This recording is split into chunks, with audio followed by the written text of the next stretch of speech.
Les mots de Debmaï Fama. La gratitude.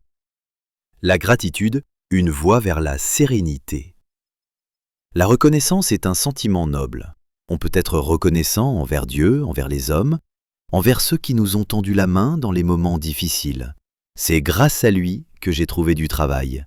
Il m'a soutenu pendant ma maladie. Autant de raisons valables de dire « je lui suis reconnaissant ». Mais il existe un sentiment encore plus profond, la gratitude.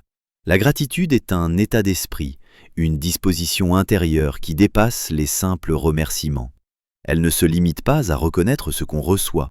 Elle transforme notre manière de voir la vie. Le matin, quand nous ouvrons les yeux, dire simplement « Merci Seigneur » n'est pas un réflexe automatique. C'est un acte de conscience, un moment de reconnaissance pure pour le souffle de vie, la capacité de marcher, de penser, de sortir, de rêver, toutes ces choses que l'on tient pour acquises, mais qui, en réalité, sont des dons du ciel. Quand on commence à développer la gratitude, tout change. On est plus heureux de se réveiller, plus attentif aux détails, plus en paix avec ce que l'on a. Ce sentiment nous élève, il nous pousse à valoriser chaque petite victoire. Il nous apprend à recevoir sans arrogance, à réussir sans mépris, à perdre sans désespoir. Car celui qui cultive la gratitude sait que tout ce qu'il reçoit est une grâce et que même les épreuves ont un sens. La gratitude ne veut pas dire qu'il faut se contenter du peu.